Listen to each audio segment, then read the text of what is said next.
উদ্যোক্তা ভাই ও বোনেরা আসসালামু আলাইকুম। সেবা এগ্রোতে আপনাদের সকলকে স্বাগতম। চলে আসলাম নতুন একটা ভিডিও নিয়ে। আজকের ভিডিওর মূল বিষয় হচ্ছে 50টি মুরগির পিছনে আমার লিটার বাবদ কত টাকা খরচ যায় সেই সাথে আলোচনা করব কখন এবং কোন টাইমে লিটার পরিষ্কার করতে হবে। সঠিক টাইমে লিটারগুলো পরিবর্তন না করলে যে রোগগুলো আপনার খামারে সবসময় থাকবে সে সমস্ত বিষয় নিয়ে আলোচনা করব।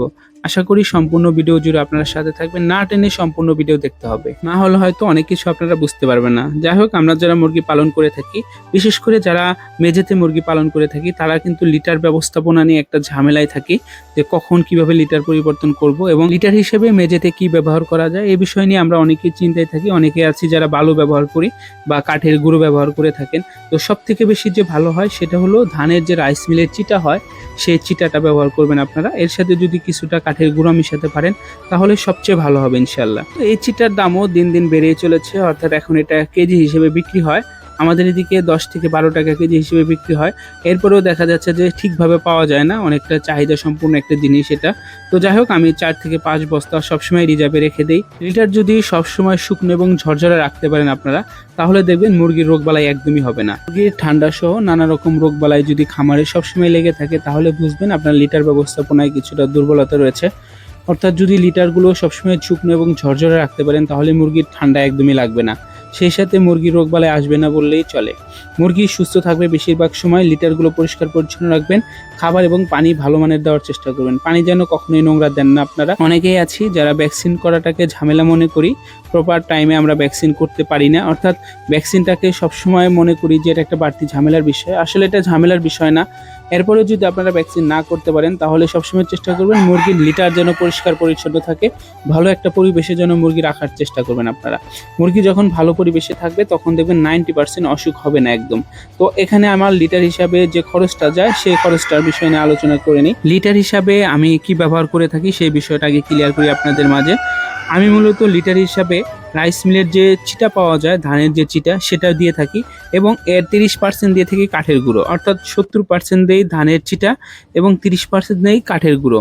তো এখানে আমার মোট 2 বস্তার মতো যায় ধানের চিটা, আর 2 বস্তা ধানের চিটার দাম 400 টাকার মতো খরচ পড়ে আমার। 50টি মুরগির পিছনে আমার মূলত 400 টাকার মতো লিটার বাবদ খরচ চলে যায়। এরপরেও যদি আরও বেশি লাগে তারপর আমি ব্যবহার করতে ইচ্ছুক, কারণ হচ্ছে লিটারই হচ্ছে মেইন।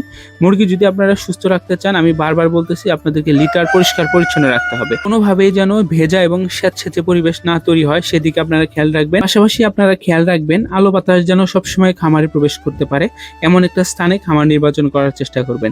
এখানে দেখেন, আমি যখন নতুন করে লিটারগুলো দিয়ে দিই, মুরগিগুলো খুশিতে লাফালাফি করে এবং গুঁড়োতে শুয়ে থেকে গোসল করে। আপনারা অনেকেই জানেন যে মুরগি মাটিতে গোসল করে। লিটার যদি ভালো হয় তাহলে দেখবেন লিটার দিয়েও গোসল করতেছে মুরগি, অর্থাৎ লিটার পিঠের উপর দিয়ে ঝাঁকি দেয় সুন্দর করে, দেখতে বা খুব ভালো লাগে। মুরগি যখন প্রফুল্ল থাকবে, অর্থাৎ যখন দেখবেন মুরগি খুব চঞ্চল এবং খুব অ্যাক্টিভ থাকবে মুরগিগুলো, তখনই ভাববেন আপনার মুরগিগুলো সুস্থ সবল রয়েছে। মুরগি যখন আলাদা ঝিম মেরে বসে থাকবে এবং দেখবেন চলাফেরা একদমই কমিয়ে দিয়েছে, তখনই ভাববেন মুরগির কোনো না কোনো সমস্যা দেখা দিয়েছে। তো লিটারটাকে বারবার আমি বলতেছি সবসময় পরিষ্কার পরিচ্ছন্ন রাখেন, তাহলে দেখবেন মুরগি ভালো থাকে। অনেকেই একটা প্রশ্ন আমাকে সবসময় বেশি করে থাকেন যে ভাই, নতুন করে মুরগি পালন শুরু করব, কোন জাত দিয়ে শুরু করব এবং কিভাবে শুরু করতে পারি। এই বিষয় নিয়ে অলরেডি আমার চ্যানেলে ভিডিও দেওয়া আছে একটা, চাইলে আপনারা সেই ভিডিও দেখে আসতে পারেন। আর এখানে যে কথাটুকু না বললেই নয় সেটা বলি আপনাদের মাঝে। সেটা হলো আপনার এলাকার বাজার মূল্য দেখে যদি আপনি বাণিজ্যিকভাবে করতে চান, এরপরে অভিজ্ঞতা অর্জন করে নেবেন আপনি শুরুতে।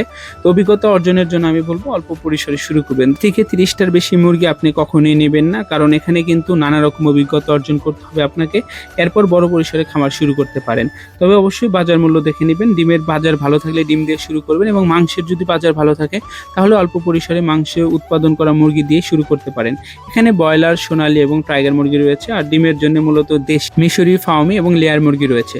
তো ভেবে চিন্তে আপনারা খামার শুরু করতে পারেন। আর অভিজ্ঞতার যে বিষয়টা সেটা হলো আপনারা 1 থেকে 2 মাসের মুরগির বাচ্চা নিয়ে শুরু করবেন, কখনোই একদম জিরো বাচ্চা নেবেন না আপনারা শুরুতে। জিরো বাচ্চা নিলে যে সমস্যা হয় সেটা হলো অভিজ্ঞতা অর্জন করতে গিয়ে শুরুতে লসের সম্মুখীন হতে হবে আপনাদেরকে।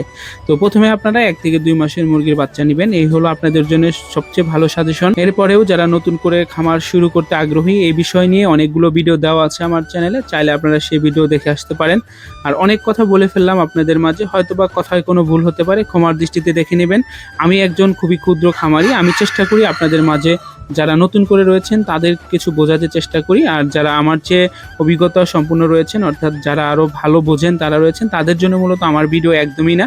আমার ভিডিওগুলো হচ্ছে একদম প্রান্তিক পর্যায়ে যে খামারিগুলো রয়েছে, যারা একদম কিছু বোঝে না, নতুন করে শুরু করবে, মূলত তাদের জন্য ভিডিওগুলো আমি তৈরি করে থাকি। ধৈর্য সহকারে কষ্ট করে যারা সম্পূর্ণ ভিডিও দেখলেন অসংখ্য ধন্যবাদ আপনাদের সকলকে। সাবস্ক্রাইব করে পাশে থাকবেন সবাই। আসসালামু আলাইকুম।